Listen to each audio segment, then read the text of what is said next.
President Trump also said over the weekend that he probably is ready for another round of Russia sanctions and secondary tariffs on other people, etc. We'll see if that materializes. But as Colonel Wilkerson said yesterday, former chief of staff to the United States, a former Secretary of State, he said, listen, there's some big problems with even trying to do that. We're looking at a complete realignment of power in the world. And this summit was a manifestation of that. Not only was it China and Russia, but it was Modi and India too. We're talking about 2+ billion people. We're talking about a third of the freaking world is now aligned forcibly and powerfully against the American empire and against its vassals in Western Europe. So why would you want to try and force compulsion from somebody who has options, especially India, or try to compel and economically coerce Russia and China, which you don't have leverage over and would certainly harm us worse than it harms them? And if you actually applied these instruments, as is being considered here, and when Colonel Wilkerson is right, I mean, that's exactly what's happening. We're shoving these folks more and more together, and we're giving them more incentive on finding ways to avoid us altogether and finding more and more ways financially and economically to make themselves less vulnerable in the future to economic warfare and this economic coercion that we're attempting to do. And we may one day find out that they're willing to just shut us out, in which case we will be the huge losers. Now, that's also not hard to figure out. It's all you have to do is be able to look at just the economic numbers and understand it all about how interstate cooperation and commerce is done and what has happened with the last several rounds of tariffs and where people are in terms of these other countries and how it's cost us already. I mean, again, just look at even within the confines of the Ukraine war, all of these economic sanctions we put on Russia and China and North Korea and Iran, etc. They have harmed us far more than it has harmed them. And it has, mark this down, never forced compulsion on the other side of a policy that we want. It has never done that. There is no success whatsoever. So one would think, okay, we see all this stuff on the battlefield. It's going against Ukraine. We see an admission by the Ukrainian commanding general himself that Russia has a 3-fold advance across the board and a 4- to 6-fold advance at the key areas there, which could force a penetration somewhere. So things are going bad on the military front. And we see that the wreckage of our attempts economically to coerce others to our side. So let's don't repeat that one. That's what you would think. But yesterday on U.S. television, U.S. Treasury Secretary Scott Bessent seemed to have not paid attention to that. President Trump, Vice President Vance had a very productive call with EU President Ursula von der Leyen on Friday. She followed up with a call with me, and we are talking about what can the two EU and the U.S. do together.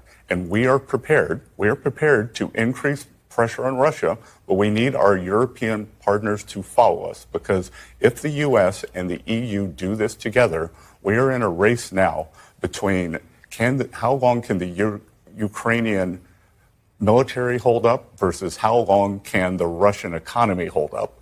And if the U.S. and the EU can come in, do more sanctions, secondary tariffs on the countries that buy Russian oil, the Russian economy will be in full collapse, and that will bring President Putin to the table. Okay, here's the part of this. Well, there's many things, but let me share with you the part that just is exasperating more than I can even say. If we were only talking about the history and all the wreckage of the past, I mean, that alone would make this crazy. But here's the even more puzzling part. In the middle of that clip there, you saw him actually correctly address the race. He said it's a race to find out how fast will the Ukraine army collapse before they run out of manpower and they can't fight, and how long would it take for the Russian economy to collapse. So he is correct. So it's a race to see that. Now, when you see that one side has at least 3-fold advantage over the side that's been losing already, and they've been nearly bled dry over 3.5 years, and you see that the Russian side on that front has a near inexhaustible supply. I mean, by the best estimates, the most honest ones, even by American generals, they said that Russia could fight at this level all through 2026 without any problem at all. That's what no matter what is done economically. And in terms of the manpower, they can continue bringing the number of troops that they are and growing their military as they continue to do, because they bring more people in than they lose every month. So they continue on. So you know that, or at least you should know that. So that part of your equation means this is very, very fragile and not very good. But then the other half, which is supposed to be his area of expertise, that will cause the Russian economy to collapse. Now, that is so just absurd that even if you were a college graduate or a college student, even in economics, and you didn't have hardly any experience, it wouldn't be hard to figure out that, okay, to make a nation's economy collapse, it has to take a mammoth, major and long-term operation here. So hypothetically, let's say that we do all these bone-crushing sanctions that the Senator Lindsey Graham talked about back in July, that all of those come through, and all the secondary sanctions, China, India, Brazil, a host of others. And they put all these, and then as Besson also said, and we get all of Europe to do the same thing, even though that failed before and really harmed our domestic economies in the West. But let's say that they, even in their weakened state, they still did it, and they blanketed. They just said, we're committing to do that. It would take years to be able to bring the Russian economy, because they're not dependent on our stuff. And whatever you would sanction is limited in its effectiveness, because Russia now has other markets that are not affected by that. And that, of course, assumes that China and India would stop doing business with Russia, would stop buying their oil, so that it would harm them. We'll set that aside for the moment, but let's say that it did. Let's say that actually happened. Russia has enough wherewithal and natural resources in its own country.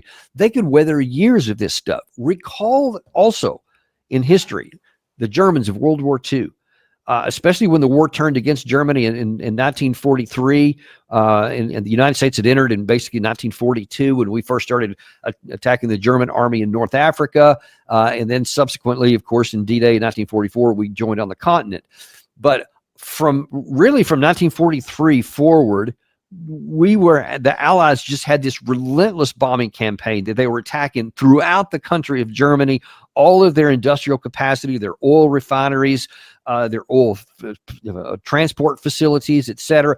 Depth. The Soviet, of course, were doing even more than that. They had a tremendous air campaign that was going on, coming in from both the East and the West. And yet Germany never collapsed. Their economy was in tatters. They were having who can forget the Dresden firebombing, where they just almost incinerated an entire city, and they just firebombed other stuff. And yet, logistically, Germany was still somehow able to figure out how to get tanks and ammunition and fuel and everything else to the front. And so that it just meant their forces lost slowly. They were always going to lose because the dynamics were against them. But somehow they continued to fight on, and somehow they continued to do it for years. So you can just say, really, for 43, 44, and halfway, so 2.5 years of just massive bombardment, and they never economically caused Germany to collapse. They somehow figured a way to do it off. Now, there is not a fraction of that kind of power that's even available to the Western Allies. So for Scott Bessent to say, yes, we want the Russian economy to collapse, so that then that causes the military to collapse, which is the implied statement there, is a fantasy. That there is hard evidence that wouldn't happen, that they have the resources. And then, of course, forget about the fact that the first part of that I mentioned a minute ago is never going to happen. There's no way on God's earth, and I mean no way, not unlikely, not a small chance. There's no chance that China and India, that China will ever turn against Russia. They need them and want them as a counterbalance to the entire Western world. They would never help out the West to harm Russia. They would never do that. So categorically, that's off the table.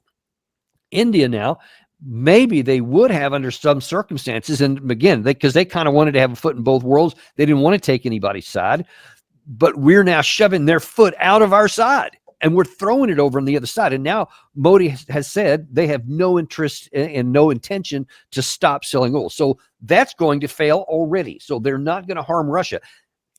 Do you see what I'm trying to convey to you here? There is no logical, rational path for survival of the Ukraine state. That's just where we are.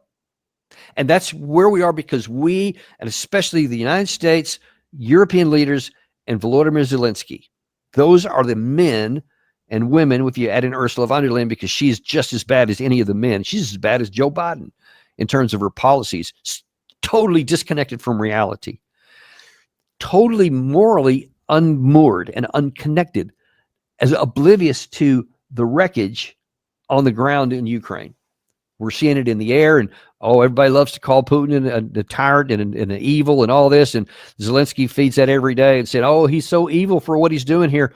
You can say he is. From your perspective, maybe that is the case. But he's only doing it because you won't acknowledge reality. If we simply acknowledge reality, whether you want to or not, listen, folks, at this point, war doesn't give a damn about right and wrong. Let's be clear on that point here. War matters what you can do and what you can't do. And the morals don't even exist. It only matters who has the power to compel the compliance on the other side. And that is Russia, whether you like them or whether you hate them. Whether by your moral code, Russia is the epitome of evil. I don't care. It doesn't matter. And the longer we cling to those kinds of moral arguments, well, he's the evil one, so he has to lose. It doesn't matter. By clinging to that, then you make the people that you allegedly support, you make them die in larger numbers. And that's why I said a second ago, and swing back to it here at the end, we are facilitating the destruction of the Ukrainian nation and the death of the Ukrainian people. We're doing that. We need to look ourselves in the eye and acknowledge that. And if we don't, we'll simply continue to do it. And if the Ukrainian people aren't willing themselves to rise up in a Maidan type issue, they will simply be led like lambs to a slaughter while we pat them on the back and give them medals and brag on them and do all kinds of cool videos and all this. We'll sing their praises left and right, how brave they are, all the way to the physical destruction and slaughter. And they will lose this war, and they will lose a lot more than what is still amazingly on the negotiating table from Vladimir Putin. The longer we have waited, the more of these diplomatic off-ramps we have rejected every time the situation gets worse. And this time, I think I said more than a month ago that I thought that might be the last option for diplomacy, but it turned out I was wrong. Amazingly, Russia still keeps that as an option on the table. But they're showing with their actions that these are not hollow threats. They will conquer Ukraine physically. They're showing you that increasing capacity in the air, and it's only going to increase. And as a matter of fact, let me show you one thing. I think I still have it up on the screen. This is a really interesting thing here. This is from the Washington Post. I believe it's out just today, but it shows about the air war, how things are advancing here. And you see that the Russian bombs Ukraine almost every night, and I won't play it here. You can hear some of the sounds of it. They talk about what's happening. But what's really interesting is this graph that it shows down here a little bit further. This right here, total drone launches in Russia per week. So you see going back to January 2024. So this is a year and roughly 9 months. And you see this persistent increase, and then it starts really dramatically going up. So this is matching, and this is proving on the ground what I keep telling you about the industrial capacity for the Russian side.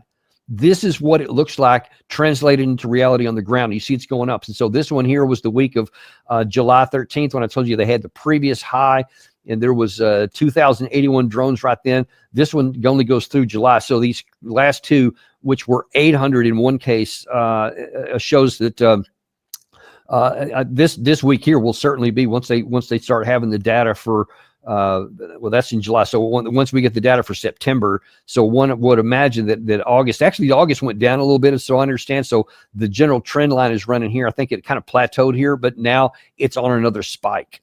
And you see here, this is on some of the numbers in a different place. You see that Russian defenses or Ukraine defenses are just insufficient to go through with it. They just can't knock down enough of them, and Russia is continuing to send more. We've seen some reports that Russia could be producing by the end of this year somewhere around 1,000, maybe more of these Guarantee 2 trap drones per month. I'm sorry, per day. Over 1,000 per day. They're probably pretty close to it already, which is why they can sustain this outrage where they're fighting, where they get 800 in a single day. And that tells you that they're continuing to build up their stockpiles. So that's as graphic as you can get, literally. And yet we're just continuing to go down the same path.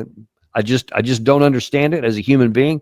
I don't understand it, but you don't see this stuff on the mainstream media. You're going to see it here because we're unintimidated and uncompromised, and we're going to bring the truth however ugly it is. And I know a lot of people don't like to hear what I'm saying right now.